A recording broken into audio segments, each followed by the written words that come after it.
Okay guys, welcome back to me. So ayan, mag-i-start ulit tayo ng prediction natin ngayon dito sa February ngayong araw ng mga puso. Okay guys, umpisa natin dito sa Boston versus Cavaliers. So Boston 35-15 and Cavaliers 14-9, number 1 on the standing versus number 2 on the standing on the East. So this is a Eastern Conference matchup versus these two giants, these two elite teams. Okay guys, 1 and 2. So let's see the spread. Boston plus 1.5, Cavs minus 1.5, over and under 237. So for the home court advantage, lamang dito ang Cavs kasi sa home court nila maglalaban. So home court ng Cavs. Game now dito tayo sa health and availability injury. So sa Celtics, si Peyton Pritchard illness is questionable. So ayan, for the health and availability, I think Celtics is mas maganda yung lineup ng Celtics ngayon. So sa Cavs naman, Dean Wade is out, Isaac Okoro is questionable, Craig Porter Jr. is questionable. So ayan, tatlo. So for me, health and availability, nakakalamang talaga yung Boston dito.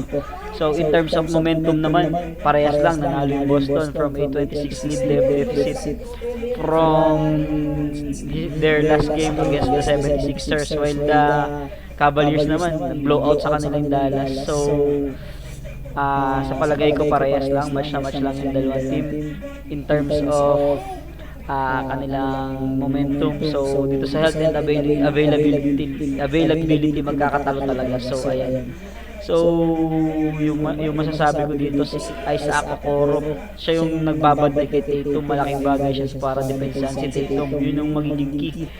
Kung siya hindi makakalaro, malaking bagay ito para sa Cavs. So ayan.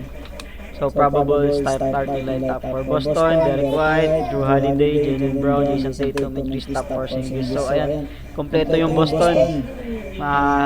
Healthy sila dito sa game na to. So makita natin bukas kung anong mangyayari, pero healthy talaga yung Boston. So for the Cavs, Darius Garland, Donovan Mitchell, Max Strus, Evan Mobley, Jarrett Allen. So maganda pa rin naman, malakas pa rin naman yung lineup ng Cleveland, pero ayan, malakas pa rin naman yung lineup. So ayan, final pick for me, Boston Celtics is my pick for this game. So kahit nung last game nila, hirap na hirap pa rin yung Cavaliers. So lumamang lang yung Cavaliers, talagang yung patapos na. Nanood ako nun patapos na. Lamang nag-start yung fourth quarter, lamang pa rin ng 10 yung Boston. So parang comfortable yung Boston na lumamang sa kanila in the early stages of the game. So tapos isa pa, yung time na tinalo nila yung Boston, wala si Jaylen Brown.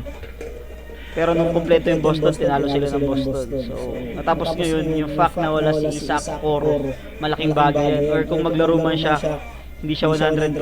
So malaking bagay yan kasi wala magbabantay kay Tatum. Kaya Celtics 1.5 or sa malakas ang loob, money line. So yan tayo, Celtics plus 1.5 or money line.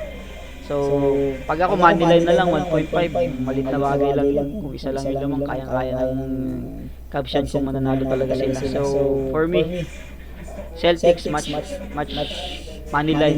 So that's all. So special reminder sa mga magsusugal, sa mga tataya, bet what you can afford to lose. So huwag natin itaya yung ating mga bills, pambayad sa bills. So huwag natin itaya yung mga pambayad natin sa Marelco, ganun, pambayad sa tubig, pambili pagkain, pambili ng gatas. So only bet what you can afford to lose. Yung extra money lang talaga para malibang lang sa panonood.